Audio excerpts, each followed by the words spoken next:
정부가 어제 타결된 환태평양 경제 동반자 협정에 대해 이제 와서 우리나라도 참여를 적극적으로 검토하겠다고 발표했습니다. 버스 떠나고 손은 드는 격입니다. 12개 출범국에 포함되지 못하고 실기함으로써 놓칠 국가적 이익에 대해 우려하지 않을 수 없습니다.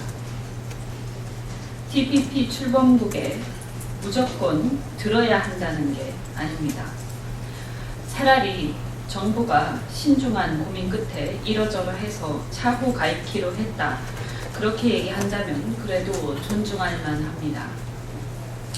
그런데 문제는 우리 정부가 면밀한 검토와 고민 끝에 가입을 하지 않기로 또는 차후 가입하기로 의사결정을 한 게 아니라 제대로 상황을 관리하지 못하고 우왕좌왕하다가 실기했다는 점입니다. 박근혜 정부의 무능함이 여실히 드러났다고 할 수 있습니다. 그간 외교 통상 분야에서 겉만 번드르르 하지 제대로 실속을 차린 게 뭐가 있습니까? 이런 어이없는 상황이 벌어진 데 대한 충분한 해명이 있어야 할 것입니다. 정부는 이제 와서 가입을 검토하겠다는데 단지 비난을 회피하기 위해 검토가 부실한 상태에서 부랴부랴 벼락치기 하듯 가입하는 것은 바람직하지 않습니다. 어차피 12개 출범국에 포함되지 못한 것은 이미 벌어진 일이니만큼 지금이라도 제대로 검토해서 정부의 입장을 잘 정리하시길 바랍니다.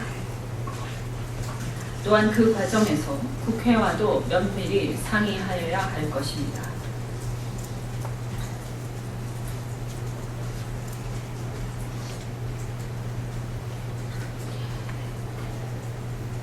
우리 당은 문재인 대표와 야권 인사들을 공산주의자, 친북인사 등으로 몰아세운 고영주 박문희 이사장에 대해 해임 촉구 결의안을 제출하기로 했습니다.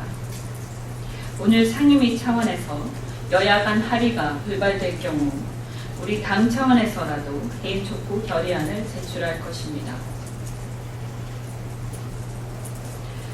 고 이사장의 도를 넘는 사회적 공해에 가까운 발언들에 대해 사회적 비판이 거세지고 있습니다.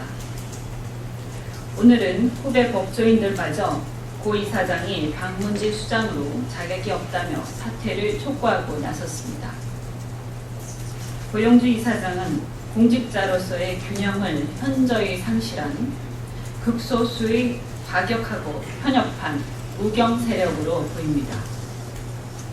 그런데도 정부는 이러한 인사를 공영방송의 최대 주주이자 이를 관리 감독하는 이사장이 임명한 것도 모자라 계속되는 광기 어린 발언과 비정상적인 행동에도 그 어떤 제재도 없이 수수방관하고 있습니다. 이런 정부의 태도를 보니 고 이사장이 박근혜 대통령의 사상과 철학적 관점에 정확하게 부합하기 때문에 그대로 방치하고 있는 것이 아닌가 하는 의문을 죄송합니다. 이런 정부의 태도를 보니 고 이사장이 박근혜 대통령의 사상과 철학적 관점에 정확하게 부합하는 인물이기 때문에 그대로 방치하는 것이 아닌지 의문스럽습니다.